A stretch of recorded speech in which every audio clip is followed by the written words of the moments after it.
اعوذ باللہ من الشیطان الرجیم بسم اللہ الرحمن الرحیم الحمد للہ رب العالمین الحمد للہ تمام صفات خداوندی اللہ ہی کے لیے ہیں.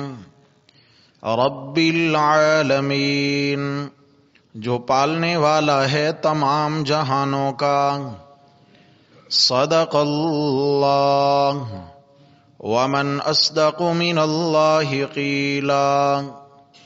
اللہم صل علی سیدنا ومولانا محمد وعلی آل سیدنا ومولانا محمد وبارک وسلم علیہ. گرامی قدر سامعین، حضرات محترم، سورۃ الفاتحہ میں خداوند قدوس نے ایک دعویٰ بیان فرمایا ہے، ایک مرکزی مسئلہ بیان فرمایا ہے، اور اس دعویٰ کے ثبوت کے لیے 3 قسم کے دلائل بیان فرمائے. پہلی آیت کے ابتدا میں دعویٰ ہے الحمدللہ، تمام تعریفیں کس کے لیے ہیں؟ اللہ ہی کے لیے. یہاں پر جس تعریف کا ذکر ہے تو وہ صفت خالقیت کا بیان ہے کہ ساری کائنات کا خالق، ساری کائنات کو وجود دینے والا، ساری کائنات کو بنانے والا صرف اللہ ہے. اور اسی کو اس جملے میں ڈھالا الحمدللہ. پڑھیے ذرا. یہ دعویٰ ہے کہ لوگوں مجھے ہی ساری کائنات کا موجد مانو، لوگوں میں ہی ساری کائنات کا خمیر بنانے والا ہوں، ساری کائنات کی بنیاد رکھنے والا میں ہوں. جب ساری کائنات کو وجود میں نے دیا تو اس وجود سے غیر کی عبادت کیسے ہو سکتی ہے؟ یا اللہ، اس دعوے کو ثابت کیسے کریں گے کہ ساری کائنات کے خالق آپ ہیں؟ فرمایا 3 طرح سے ثابت کیا: دلیل ربوبیت، دلیل رحمت، دلیل عدالت. 3 قسم کے دلائل ہیں: رب العالمین، الرحمن الرحیم، مالک یوم الدین. تو دلیل ربوبیت ہم پڑھ رہے تھے کہ رب کون ہے؟ اللہ. احباب، دلیل ربوبیت کو اللہ رب العزت نے قرآن مقدس میں 925 مرتبہ بطور دلیل کے اس صفت کو بیان فرمایا ہے. کتنی مرتبہ؟ 925 مرتبہ قرآن مقدس میں اللہ رب العزت نے اپنی وحدانیت کو ثابت کرنے کے لیے اپنی ربوبیت کو بطور دلیل کے پیش فرمایا ہے، جن میں سے ایک مقام یہ ہے. 925 مقام. اللہ. معلوم یہ ہوتا ہے کہ یہ دلیل بڑی ٹھوس ہے، بڑی مضبوط ہے. اور کیوں مضبوط اور ٹھوس نہ ہو؟ عام فہم ہے، کم سے کم سمجھ رکھنے والا بندہ بھی اس کو سمجھ سکتا ہے کہ جس کا کھائیے اسی کے گن ہے نا. یہ تو قاعدہ ہے دنیا کا، جس کا کھائیے اسی کے گن گائیے. جب رب اللہ ہے، کھاتی ساری کائنات اسی کا ہے، تو گن غیر کے کیوں گائیں گے؟ الحمدللہ، گن بھی اسی کے گانے ہوں گے. عبادت کے لائق جتنی تعریفیں ہیں، عاجزی والی جتنی بھی عبادات ہیں، وہ اللہ ہی کے لیے ہوں گی، اللہ کے بنا کسی اور کے لیے نہیں ہوں گی. 925 مرتبہ اسی انداز سے میرے رب نے انسانوں کے ضمیروں پہ دستک دی ہے. کھاتے میرا ہو، حاجات میں پکارتے غیروں کو کیوں ہو؟ کھاتے میرا ہو اور اس زبان سے غیر اللہ کی ندا کیوں کرتے ہو؟ ضرورتیں تمہاری میں پوری کرتا ہوں اور شکرانے غیروں کے ہیں. دیا میں نے ہے، منسوب غیروں سے کر دیا ہے. یہ سب تمہارا کرم ہے آقا کے بات اب تک. جی کمال کی بات ہے بھائی. آقا میرے نبی صلی اللہ علیہ وسلم ہیں تو کوئی توجہ کریں بھائی، کوئی یہ اگر نعرہ لگاتا ہے کہ یہ سب تمہارا کرم ہے آقا کے بات اب تک بنی ہوئی ہے، یا یوں کہیں یہ سب تمہارا کرم ہے یا رب کے بات اب تک بنی ہوئی ہے. کس کا کرم ہے؟ جس کا کھائیے اسی کے گن الحمدللہ رب العالمین. یہ تو بہت قدیمی بات ہے بھائی، بہت قدیمی، آج کی بات ہی نہیں ہے. قرآن مقدس کے نزول کے وقت سے یہ دلیلیں شروع نہیں ہوئیں. جب ایک انسان کا بدن بھی نہیں بنا تھا، حضرت آدم علیہ الصلوۃ والسلام کا ابھی خمیر نہیں گوندھا گیا، ابھی آدم علیہ الصلوۃ والسلام مٹی، پانی اور گارا وغیرہ اس کے اندر موجود ہیں، ابھی ان کو وجود میں ڈھالا نہیں کیا. اس سے پہلے اللہ رب العزت نے ساری انسانیت کی روحوں کو پیدا کر دیا تھا. عمر کے اعتبار سے جسموں کی عمر الگ الگ ہے، روحوں کی عمر الگ نہیں. روحیں ایک ساتھ پیدا ہوئی ہیں ساری انسانیت کی. نبی کریم صلی اللہ علیہ وسلم نے فرمایا کہ سارے کے سارے انسان، ان کی روحیں نسمہ کی حالت میں تھی. نسمہ کہتے ہیں چیمٹی کو. نسمۃ المؤمن طائر یعلق فی شجر الجنہ. نسمہ روح کو کہا گیا، مومن کی روح. تو سارے انسانوں کی روحیں، انبیاء، غیر انبیاء، اولیاء، صحابہ کرام، تابعین، تبع تابعین، مفسرین، ہاں جی، غوث، کتب، جتنے بھی نام رکھے ہوئے ہیں دنیا، سب کے سب، مومنین، کفار، پہلے پچھلے، سب کے سب کی روحوں کو اللہ رب العزت نے ایک میدان میں جمع فرمایا. ایک میدان میں ساری روحیں جمع ہو گئیں، جس میں عوام الناس کی روحیں بھی موجود ہیں اور انبیاء کی روحیں بھی موجود ہیں، اور ان میں میرے آقا صلی اللہ علیہ وسلم کی روح بھی موجود تھی. اور اللہ رب العزت نے ایک سوال کیا جسے قرآن نے ذکر کیا ہے. فرمایا الست بربکم، کیا میں تمہارا رب نہیں ہوں؟ کیا مطلب؟ کیا میرے سوا تمہاری ضرورتیں کوئی اور پوری کرتا ہے؟ الست بربکم، پہلے رب کا معنی سمجھ لیں. رب کا میں نے معنی کر دیا سمجھانے کے لیے پالنے والا.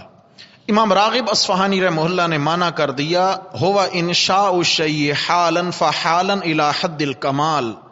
وہ ہستی جو درجہ بدرجہ، زینہ بزینہ، سیڑھی بسیڑھی پالتے پالتے ضرورتیں پوری کرتے کرتے کرتے کرتے کسی چیز کو حد کمال تک پہنچا دے، اسے کیا کہتے ہیں؟ رب. رب عربی کا لفظ ہے، عربی کا لفظ ہے. اردو میں معنی کیا پالنے والا، ضرورتیں پوری کرنے والا. فارسی میں اس کا معنی ہوتا ہے داتا. کیا ہے بھائی؟ دیکھیں نا، قرآن سمجھنا ہے ہم نے. فارسی میں رب کا معنی کیا ہے؟ داتا. تو گویا معنی فارسی میں اگر ہو تو پھر یوں ہوگا الحمدللہ رب العالمین. ساری تعریفیں اس اللہ ہی کے لیے ہیں جو داتا ہے سارے جہانوں کا.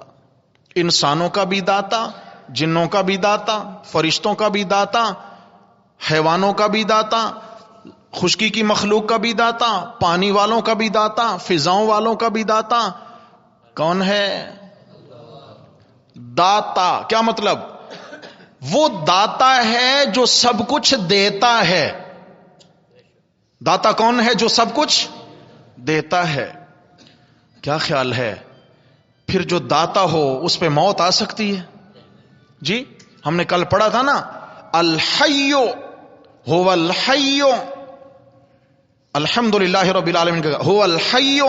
فرمایا داتا وہ ہے جو ہمیشہ سے زندہ اور ہمیشہ زندہ رہے گا. تو معلوم ہوا جو داتا ہوگا اس کی لاہور میں قبر نہیں بن سکتی. جس کی لاہور میں قبر ہے وہ داتا کہلانے کے لائق نہیں ہے. داتا کون ہے بھائی؟ تو آئیے ذرا واپس پلٹتے ہیں.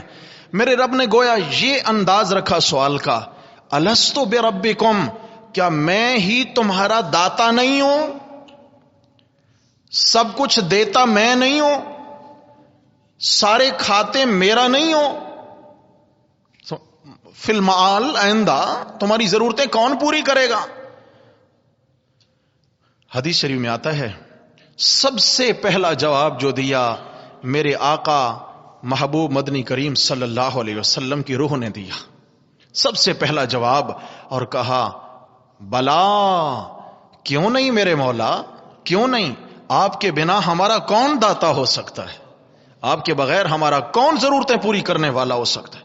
اور پھر اس کے بعد تمام روحوں نے، مسلمانوں نے، کفار نے، انبیاء نے، امتوں نے، سب نے جواب دیا قالو بلا شہدنا، کیوں نہیں میرے اللہ، جی جی آپ ہمارے داتا اور رب ہیں اور ہم اس کے گواہ ہیں. شہدنا، ہم کیا ہیں؟ گواہ ہیں. ہم شہادت دیتے ہیں. اب کوئی اپنی شہادت سے اگر مکر جائے تو بھائی اس کے اپنے ضمیر کی بات ہے، اس لیے وہاں شہادت دے کے آئے تو یہاں کلمہ کا نام بھی رکھا، کلمہ شہادت. جنازہ اٹھاتے ہیں ہمیں تو اس وقت یاد آتا ہے نا جب جنازہ اٹھایا، چارپائی اٹھائی، کلمہ شہادت. واہ بھائی واہ، واہ بھائی واہ. وہ پچھلے دنوں فیصل آباد میں ایک عیسائی مرا تو وہ جناب علی کچھ سیاسی لوگ ہمارے مسلمان ہیں جی، جن کے سیاسی جنازے ہوتے ہیں اور سیاسی تعزیتیں ہوتی ہیں اور سیاسی تیمارداریاں ہوتی ہیں، وہ تشریف لے گئے، جنازہ اٹھانے لگے، جنازہ تو میت اٹھانے لگے ہیں اس کی، تو جناب ایک ہمارے مسلمان کی زبان سے نکلا کلمہ شہادت. ہاں وہاں پہ دیکھیں، کہو انا للہ و انا الیہ راجعون. مسلمان ہیں یار، افسوس کی بات. شہادت کا معنی کیا تھا؟ گواہی. ایک گواہی وہاں دی ہے، ایک اسی گواہی کو یہاں دہرانا ہے. اشہد اللہ الہ الا اللہ، اشہد، وہاں کا شہدنا، اشہد، شہادت دیا، گواہی دی ہے. تو میرے بھائی آج کی بات نہیں ہے، ہم تو اپنے اللہ کو داتا اس وقت سے مان کر کے آئے ہیں جب ہمارے جسم بھی بنے نہیں تھے، جب آدم علیہ السلام بھی بنے نہیں تھے، جب سب روحیں تھیں تب سے ہم نے اللہ کو کیا مانا ہے؟ بولتے نہیں ہیں بھائی، ناراض ہو گئے نا. الحمدللہ رب العالمین.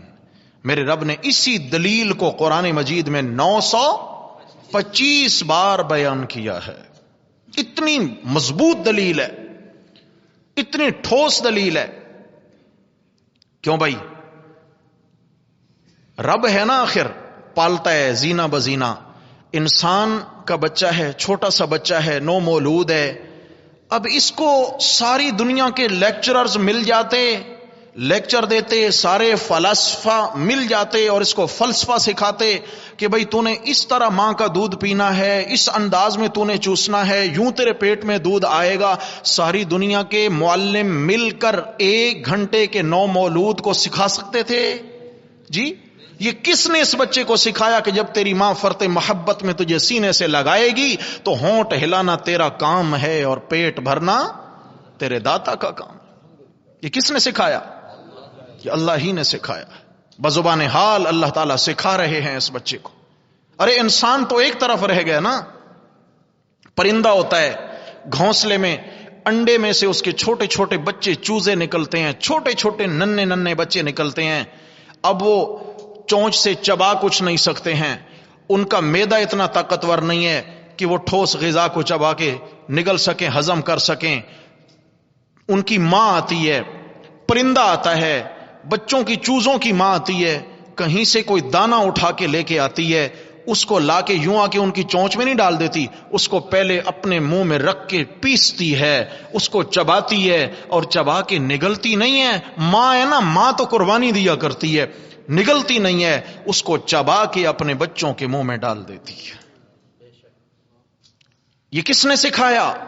یہ کون کروا رہا ہے؟ یہ رب کروا رہا ہے. رب، یہ رب کروا رہا ہے.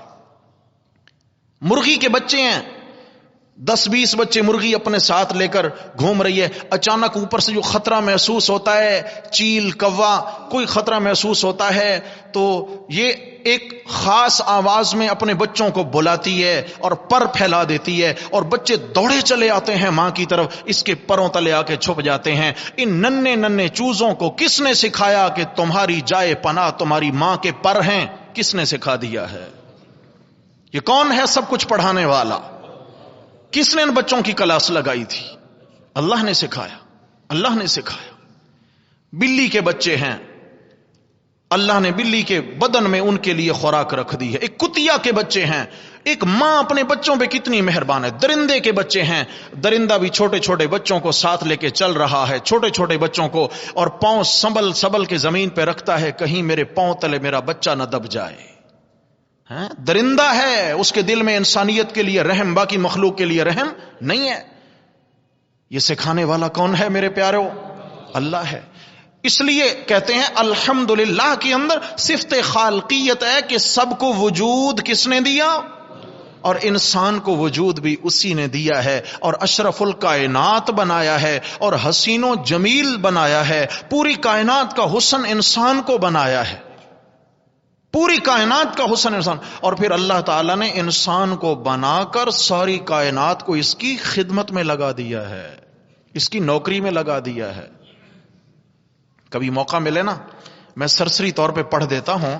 یہ 14ویں پارے میں سورت کا نام ہے سورت النحل۔ کیا ہے بھائی؟ سورت النحل۔ سورت النحل کے ابتدائی 2 رکوعوں کا ترجمہ، صرف ترجمہ پڑھ لیجئے گا گھر میں۔ سورت النحل کے ابتدائی 2 رکوع اردو پڑھتے جائیے، دیکھ لیجئے اللہ تعالیٰ نے کتنے احسانات کا ذکر کیا، کتنے انعامات کا ذکر کیا۔ مثال کے طور پہ فرمایا خلق السماوات والارض بالحق، وہ اللہ ہی تو ہے جس نے آسمانوں اور زمینوں کو حق کے لیے پیدا کیا۔ کس کے لیے؟ یہ کیا بات ہوئی؟ حق کے لیے۔ حضرت ابن عباس رضی اللہ عنہما مانا کرتے ہیں بالحق اے بے اظہار الحق، اللہ نے آسمان و زمینوں کو حق مسئلے کے اظہار کے لیے بنایا ہے۔ حق مسئلہ کیا ہے؟ لا الہ الا اللہ۔ آسمان و زمین دیکھ کر بھی پتہ چلتا ہے کہ ان کا بنانے والا وحدہ لا شریک ہے، جس نے 7 آسمان بغیر ستونوں کے کھڑے کر دیے، زمین کو پانی پہ رکھ دیا، اور اس کے اندر پھر جب یہ ہچکولے کھانے لگی تو اس میں اللہ نے پہاڑوں کو بطور میخوں کے گاڑ دیا، زمین کو قابو کر لیا۔ کہیں انسان کو لے کے یہ چلنے لگے تو انسان کا دل نہ دہل جائے، انسان کی زندگی بے آرام اور بے کیف و بے لذت نہ ہو جائے۔ ذرا سا زلزلہ طاری ہوتا ہے تو ہائے ہائے نکلتی ہے۔ میرے بھائی اگر زمین ہچکولے کھاتی رہتی تو کیا حال ہوتا؟ اللہ نے زمین کو قابو کر کے ٹھہرا دیا ہے۔ پھر فرمایا خلق السماوات والارض بالحق، وہ اللہ تو ہے جس نے آسمانوں اور زمینوں کو کس لیے پیدا کیا؟ کون سا مسئلہ ظاہر کرنے کے لیے؟ حق مسئلہ۔ تعالی عما یشرکون، وہ یہ مسئلہ ہے کہ وہ بلند و برتر ہے اس سے جو وہ شرک کرتے ہیں، شریکوں سے بلند و برتر ہے۔ پھر فرمایا بڑی کائنات بنا کر چھوٹی کائنات کی طرف آتے ہیں، خلق الانسان من نطفۃ، پھر انسان کو بنایا پانی کے قطرے سے، فاذا هو خصیم مبین۔ لیکن دیکھو یار جھگڑالو کتنا بن گیا ہے، بنا کس سے ہے اور انداز دیکھو جھگڑنے کا۔ اللہ کے معاملے میں جھگڑے کرتا ہے، کہتا ہے اللہ تعالی نے اختیارات بانٹ دیے ہیں، بازی کھائی جاؤ پیے جاؤ عیش اڑاؤ، کوئی قیامت نہیں ہے، کوئی حساب و کتاب نہیں ہے۔ کہتے ہیں جی جب ریزہ ریزہ ہو جائیں گے تو کون ہمیں زندہ کر کر اٹھائے گا؟ فرمایا جھگڑالو کتنا ہو گیا ہے، بنا کس چیز سے ہے؟ ذرا اپنا پیچھے مڑ کے ماضی تو دیکھے نا، بنا کس سے؟ پھر فرمایا والانعام خلقہا، پھر مویشیوں کو پیدا کر دیا اس کے لیے، اس کی خدمت کے لیے، لکم فیہا دفء ومنافع ومنہا تاکلون، ان میں بہت سارے نفع ہیں، ان میں تمہارے لیے کئی جانور تو کھانے کے کام آتے ہیں، وَلَكُمْ فِيهَا جَمَالٌ، اور کئی مویشی ہیں جن میں بڑا جمال ہے، حسن و جمال ہوتا ہے۔ کب؟ حین تریحون وحین تسرحون، جب تم شام کو ریوڑ چرا کے واپس لاتے ہو تو ان میں کتنا حسن ہوتا ہے، جب صبح چرانے لے چلتے ہو تو کتنا حسن ہوتا ہے۔ یہ تو گاؤں دیہاتوں میں کبھی دیکھیں نا آپ، جب صبح صبح مویشیوں کے ریوڑ نکلتے ہیں تو کیا خوبصورتی ہوتی ہے، جب شام کو پیٹ بھر کر آ رہے ہوتے ہیں تو کیا خوبصورتی ہوتی ہے۔ پھر فرمایا وَتَحْمِلُ أَثْقَالَكُمْ إِلَى بَلَدٍ لَمْ تَكُونُوا بَالِغِيهِ إِلَّا بِشِقِّ الْأَنفُسِ، تمہارا کتنا بھاری سامان یہ جانور اٹھا کے ادھر سے ادھر تک منتقل کر دیتے ہیں، یہ دیکھو تمہاری خدمت میں لگے ہوئے ہیں۔ پھر فرمایا وَالْخَيْلَ وَالْبِغَالَ وَالْحَمِيرَ لِتَرْكَبُوهَا، جاگ رہے ہیں؟ نہیں جاگ رہے یار، نہیں جاگ رہے، جاگو بھائی، خیال کرنا، جاگنا ہے، قرآن آ گیا۔ والخیل، فرمایا گھوڑے ہم نے بنائے، کیا بنائے؟ والبغال، خچر بنائے، والحمیر، گدھے بنائے۔ کیوں گھوڑے خچر گدھے؟ اس لیے بنائے لترکبوہا، تاکہ تم ان پر سواری کرو۔ ان پر کیا کرو؟ کیوں گھوڑے بنائے؟ تاکہ تم ان پر کیا کرو؟ سواری کرو۔ یا گھوڑے سے بیٹے مانگو؟ جی ہاں بھائی، گھوڑے کے اوپر سوار ہونا ہے، گھوڑے کو اپنے اوپر سوار کرنا برکت کے لیے، گھوڑے کے نیچے سے نہیں گزرو بلکہ گھوڑے کے اوپر سوار ہو جاؤ۔ ہم نے اس لیے گھوڑا پیدا کیا۔ گھوڑا تمہارا معبود و مشکل کشا نہیں ہے، تمہارا خدمت گار ہے، تمہاری سواری ہے۔ پھر فرمایا وَيَخْلُقُ مَا لَا تَعْلَمُونَ، پھر اور بھی ایسی سواریاں پیدا کرتا رہے گا جو تم جانتے نہیں ہو۔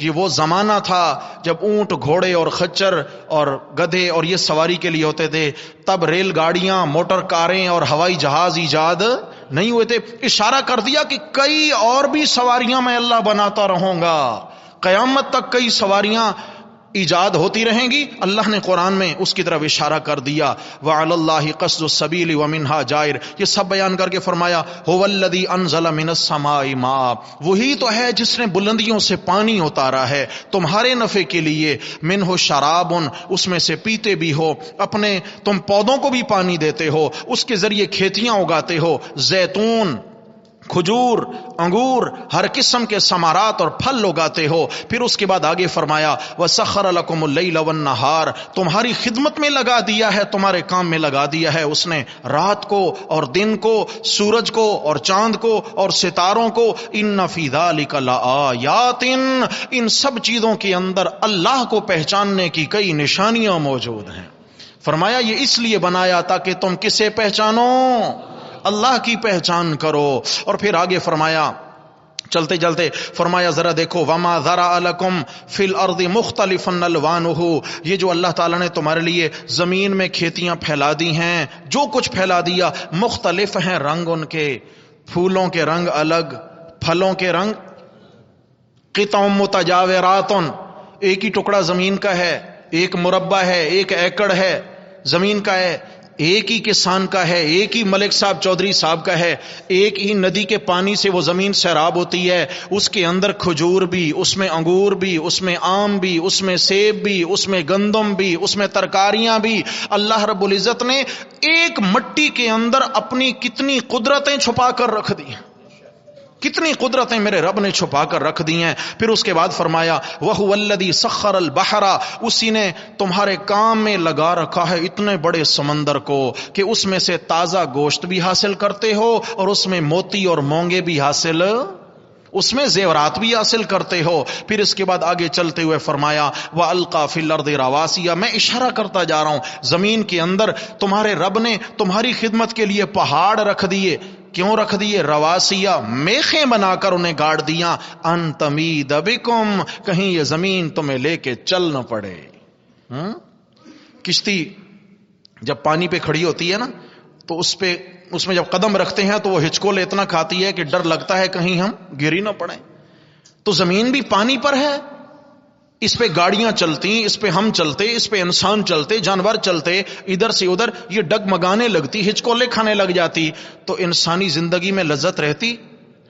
بہت پریشان رہتے، بھائی یہ کیا حالت ہو رہی ہے۔ میرے رب نے کتنی مہربانی فرما دی، وَأَنْهَارًا، اور اس میں کئی نہریں ندیاں جاری کر دیں، وَسُبُلًا، اور کتنے راستے بنا دیے، لَعَلَّكُمْ تَهْتَدُونَ، تاکہ تم اپنی منزل تک پہنچو، راستے بنا دیے، وعلامات، اور کتنی علامتیں بنا دیں کہ جی اس جگہ جا کے اس علاقے کا راستہ نکلتا ہے، فلاں جگہ جائیں گے یہ نشانی ہے، ادھر کا راستہ نکلتا ہے، ادھر کا راستہ نکلتا ہے. سارے علاقے اللہ نے ایک جیسے بنائے نہیں ہے. علامات وبالنجم ہم یہتدون، اور اس نے کئی ستارے بنا دیے ہیں جن سے تم مقدر معلوم کرتے ہو. ستارہ، تیرا ستارہ گردش میں ہے بھائی، سمجھ آ گئی ہے؟ تیرے ستارے تیرا ساتھ نہیں دے رہے، یہ بات نہیں ہے. قرآن کہتا ہے وَبِالنَّجْمِ هُمْ يَهْتَدُونَ. ان سے پرانے زمانے میں لوگ راستے معلوم کرتے تھے کہ رات کے وقت جب سفر کرتے تھے ادھر قطبی ستارہ ہے تو یہ مغرب کو جا رہا ہے، یہ مشرق کو جا رہا ہے. ستارہ دیکھ کر لوگ اپنے سفر اور منزل کی سمت کو متعین کر لیا کرتے تھے. ستارے مقدر بنانے والے نہیں ہیں، ستارے صرف دنیا کی راہ متعین کرنے کے لیے استعمال ہوتے ہیں. اور بھی پھر قرآن مجید کے اندر 3 جو ہے نا فائدے بیان کیے. ایک تو یہ زینا السماء الدنیا بمصابیح، فرمایا ستاروں کا ایک فائدہ یہ ہے کہ اس سے ہم نے آسمان کو رونق دے دی ہے، آسمان جگمگا رہا ہے، جگمگ جگمگ کر رہا ہے. اور تیسرا اس کا فائدہ یہ ہے کہ جب کوئی شیطان، کوئی جن اوپر ملائے اعلیٰ میں فرشتوں کی باتیں سننے جاتا ہے تو ہم انہی ستاروں کو میزائل بنا کر ان پہ فائر بھی کرتے ہیں، شہاب ثاقب بن کر ان کو تاک کے ہم مار بھی دیتے ہیں. باقی اس کے علاوہ چوتھا کوئی فائدہ یاد رکھیں، کوئی ستارہ گردش میں نہیں ہے جی، بیچارے اپنی جگہ پہ ہیں. وَإِن تَعُدُّوا نِعْمَتَ اللَّهِ لَا تُحْصُوهَا. یہ باتیں بیان کر کے اچھا فرمایا اتنی نعمتیں تم نے سن لی، نتیجہ نکلنے لگا ہے، خیال کرنا یہ 2 رکوع نتیجے کے.